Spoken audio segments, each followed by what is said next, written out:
ہم کہتے ہیں جی عزیز صاحب کا بلڈ پریشر بڑھ گیا، ٹھیک ہے، بلڈ پریشر کے بڑھنے کے ساتھ ہی ہم تجویز کرتے ہیں کہ ان کو جناب ایسی دوا دی جائے جو کہ دو کام کرے.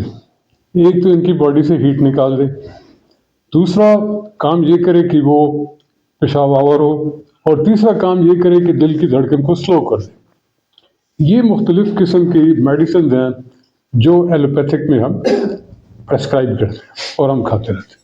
ٹھیک، جہاں سے آپ کہتے ہیں جی اس کے جگر میں ٹیومر ہے، اس کے دماغ میں ٹیومر ہے، اور اس کے بعد نا اس کا امیج لے کے اور اس کی بایوپسی کر کے کنفرم کر کے کہ ہاں واقعی یہ ٹیومر ہے، تو اس کا علاج شروع کر دیا جاتا ہے. اس شخص کو شوگر ہے اور شوگر کے ٹیسٹ کر کے اس کا علاج شروع کر دیا جاتا ہے کہ جناب اس کی انسولین کم ہے، انسولین کام نہیں کر رہی، وغیرہ وغیرہ، اور ہم شوگر کو جسم سے یا تو باہر نکال دیتے ہیں اور یا اس کو انسولین لگانا شروع کر دیتے ہیں. دو ہی کام کرتے ہیں.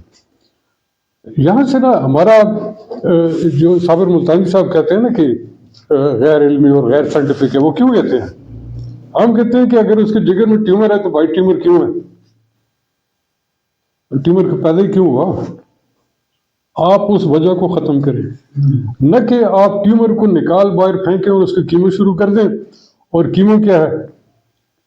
کیمو جو ہے آج سے نا کوئی 1983 میں ہمارے ایک استاد سے ڈاکٹر عرفان امریکہ میں کینسر میڈیسنز کے اوپر ریسرچ کر رہے تھے. تو جب وہ واپس آئے تو میں نے ان سے پوچھا کہ سر میڈیسن کس ٹائپ کی ہوا؟ اس وقت کینسر کی اتنی وہ تھی نہیں، لوگوں کو پتہ ہی نہیں تھا. تو انہوں نے کہا جی ہم ڈھونڈتے ہیں ایسے کیمیکل، ایسے زہر، ٹھیک ہے، ایسے زہر ڈھونڈتے ہیں جو کہ کینسر کے سیل کو جا کے اٹیک کرے. تو میں نے کہا کیا وہ کینسر سیل باقی خلیوں کو اٹیک نہیں کرتا؟ کہتے کرتے ہیں، لیکن اگر کینسر سیل کو 80% اٹیک کرے گا تو باقی کو 20% کرے گا.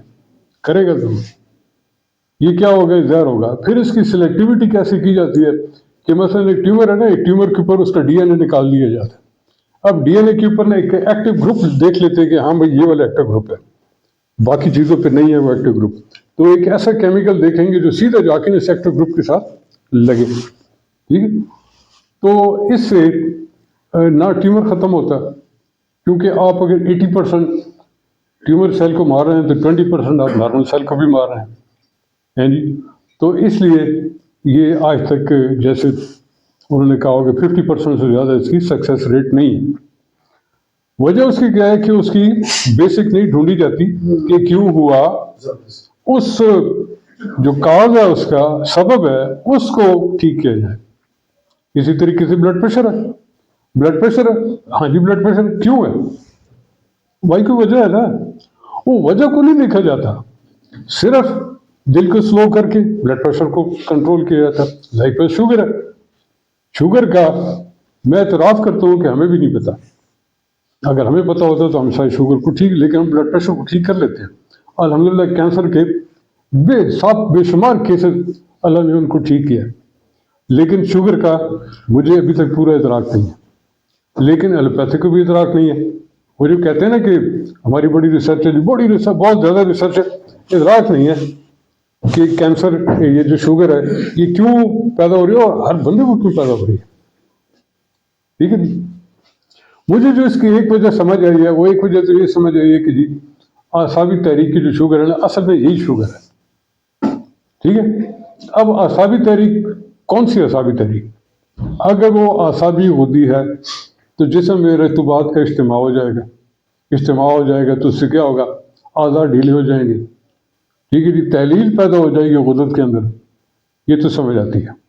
اگر اس کی اعصابی عضلاتی تحریک ہے، ایک نمبر تحریک ہے، تو ایک نمبر تحریک کیا ہے؟ پیشاب آ رہا ہے. اب اس کو جتنا زیادہ پیشاب آئے گا اس کے جسم سے جو نمکیات ہیں وہ خارج ہوتی جائیں گی. اب یہی نمکیات جو ہے نا ایک جسم کو قائم رکھتی ہیں، وہ نمکیات بے حساب خارج ہوتی رہے، اس کو پیاس لگتی رہے گی چونکہ اعصابی تحریک ہے. ٹھیک ہے جی. اعصابی تحریک ہے تو یہ پانی ہے، یہ جسم کے اندر جذب ہی نہیں ہوتا. جب جذب نہیں ہوتا تو ڈائریکٹ